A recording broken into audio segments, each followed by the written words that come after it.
What if third temple sacrifices don't begin in years, but actually begin this year on a very specific date prescribed in the Bible itself?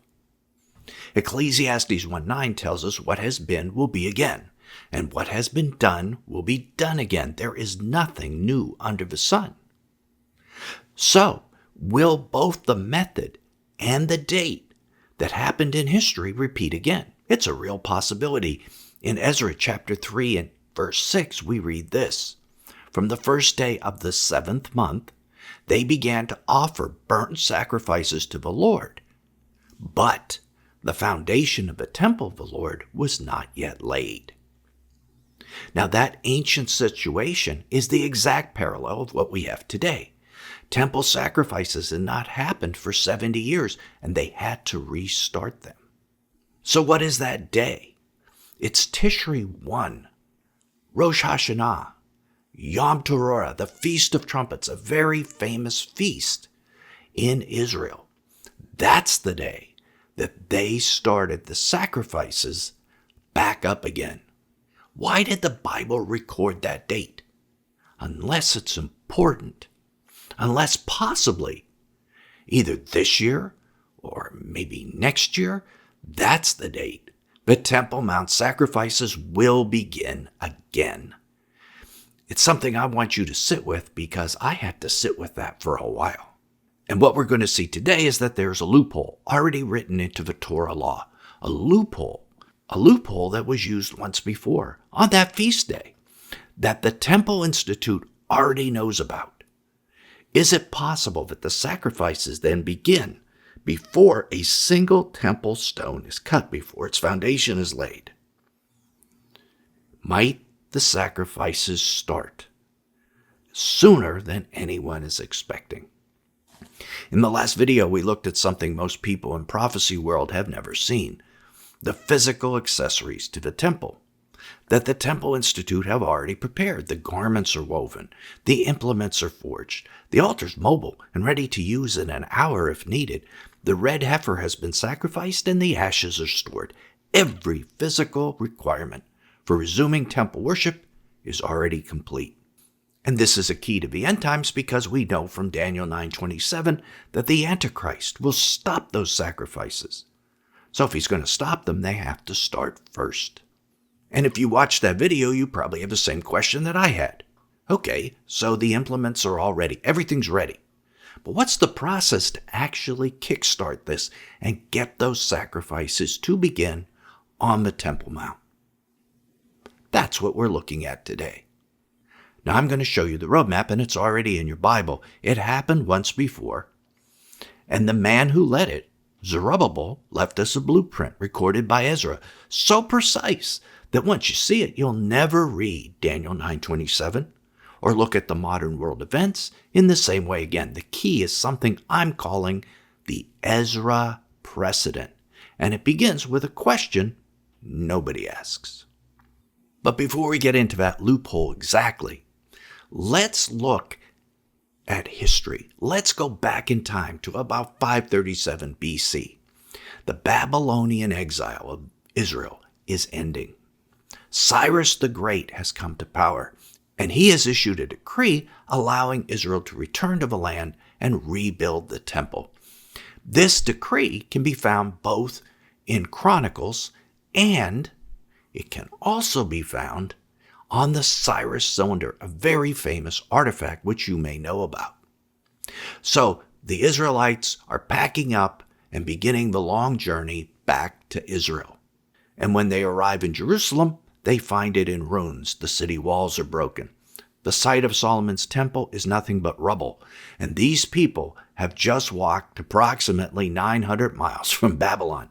Now, most of us in that situation would want to settle in, find shelter, protect ourselves, and rest, establish ourselves before we attempted anything significant. But what does this group do instead? Ezra chapter 3, verse 1 tells us, when the 7th month came and the children of Israel were in the cities, the people gathered as one man to Jerusalem. The 7th month, we've heard that before. The 7th month is Tishri, the month of appointed times, where Rosh Hashanah, Yom Kippur, and the Feast of Tabernacles all take place, and they all gathered to Jerusalem to resume what had not happened for 70 years. And they did it to a person. They didn't wait, they came. And their priority was important, but it wasn't the temple just yet. Ezra chapter 3, verses 2 and 3, let's read this very carefully. Then Yeshua, son of Jozadak, arose, and his brethren, the priests, and Zerubbabel, the son of Shealtiel, and his brothers, and they built the altar of God of Israel. They built the altar to offer burnt offerings on it, as it is written in the law of Moses, the man of God. And they set the altar in its place, for fear was on them because of the people of the lands, and they offered burnt offerings to the Lord morning and evening. Did you catch that? Let's slow it down. First, they built the altar, not the temple. They built the altar first. And second, look at what their motivation was. It was fear. They didn't start offerings up again despite their fear. They started the offerings because of their fear. They wanted to come before the God of the universe to protect them and to have that type of right relationship with God that the sacrifices in those days provided. They needed the spiritual covering of a tamid, the twice daily burnt offerings, precisely because the threat was real. Fear was the trigger. It wasn't a barrier. Let's keep that in mind as we begin to think about how this might apply to modern days. And third, Ezra 3:6 then gives us the most important detail of this entire account. From the first day of the 7th month, they began to offer burnt offerings to the Lord, but the foundation of the temple of the Lord was not yet laid. See how it works? Sacrifices are running, no foundation, no building, no walls. The loophole is not a trick. The Bible requires an altar. It requires sacrifices from the Jews, but it doesn't require a stone building. Once the altar's set up and the priest is ready, the sacrifices begin. That's the pattern. No temple required at first. And here's the prophetic application. Temple Institute knows this. Every serious Torah scholar in Israel knows this. The question has never been whether sacrifices can begin without a completed temple. They can. The answer to that question is already in Ezra chapter 3. The question has only ever been, when does the window open to let that happen? Now I want you to go back to that date, the first day of the 7th month, one more time. The first day of the 7th month, Tishri 1, the Feast of Trumpets, should be a day that you connect to something else. It is the day that most Christians connect with the rapture. When Jesus said, of that day and hour, no man knows. So it's a very important date. The Feast of Trumpets, when they blow the trumpets of God. I've taught extensively on why that is. The new moon of Tishri 1 could only be declared when 2 witnesses observed it with their own eyes. That exact day could not be named in advance. Only the 2-day window was known.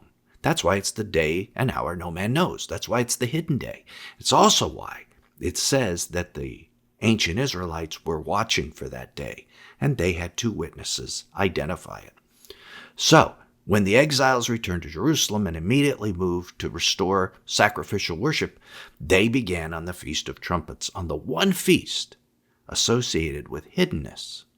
Was that a coincidence? I don't believe in coincidences in prophetic history.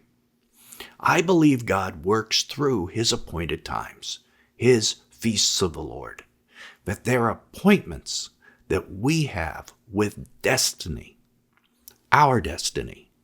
And I believe that he wrote that date, or had Ezra write that date, into our Bibles because he plans to repeat something on that date. He plans to repeat the beginning and resumption of sacrifices. Isn't that interesting? I bet most of you had never connected these passages that way. Should we watch that date then? This year or next year? I absolutely think we should. Now here's the parallel with the future where it gets even more precise. Because the question I know some of you are asking right now is, even if the altar doesn't require a temple, doesn't the Antichrist have to defile the holy place? So there has to be a temple, right? And doesn't the holy place require a building? Yes, but not necessarily a permanent temple of stone. Now we're going to show you something from Ezra chapter 3 that I bet you have never seen before on any channel or by any other scholar, because it talks about the temple as a temporary structure before they built the temple of stone. Let's look at it. Ezra chapter 3 verse 7. In that verse, they request timber from Lebanon. This was 6 months before they laid the foundation for the temple and 16 years before they built the temple. And for that stone temple, they had to get more wood, according to Haggai 1 verse 8. So what happened to the Lebanon timber?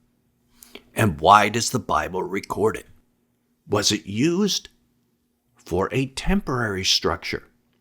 For tent poles, for a tent perhaps, or a temporary wood temple? We aren't told exactly, but here's the next clue. From the book of Haggai, chapter 2, verse 3. Let's look at it together. Who is left among you who saw this house, so he's pointing to the house, in its former glory, and how do you see it now? It is not as nothing in your eyes? And this implies, in fact it requires, that a temporary temple was in place because the stone temple was not completed at the point Haggai said this. So let me say this again. Haggai pointed to an existing temple and said, this is like nothing, right? Yet the permanent stone temple wasn't built, so it means a temporary structure had to exist. And this is where Amos chapter 9, verse 11 becomes one of the most important prophecies in the Bible. God is speaking through Amos, and he says, in that day I will raise up the booth of David, or the tabernacle of David, that is fallen, and repair its breaches, and raise up its ruins, rebuild it as in the days of old. The booth of David, or the tabernacle of David, is the Hebrew word sukkah. It's what all Israelites build during the Feast of Booths or the Feast of Tabernacles. In other words, he's referring to a tent, to a very temporary structure, not to a temple. And this temporary structure is going to be established in the end times. So it appears that Israel at first will build a tabernacle before it builds a stone temple. Okay, so what actually triggers the sacrifices? How does Israel move from where they are right now to a consecrated altar operating on the Temple Mount, possibly in just a couple months? Permission has to be granted, and the moment that window opens, I don't believe it will take years for the Tamid to begin. I believe it will take days or even just hours because everything else is prepared. Historically, Cyrus the Great gave Israel that permission to go to the Temple Mount and begin sacrifices and build a temple. And what's happening right now? Our modern parallel is Jared Kushner is negotiating a deal right now to give Israel not only access to the Temple Mount, but control of the Temple Mount. These things were leaked by the White House, and we have a video, in fact we have 2 of them, on this subject. And the Ezra account shows us when the Tamid begins. Not when the temple's dedicated, not when the foundation's laid, but on the first day of the 7th month, Yom Teruah, when the altar was consecrated and the morning and evening offerings began to happen. So, how do we now live knowing what we now know? The old men in Jerusalem wept because they compared what they could see, to what they remembered.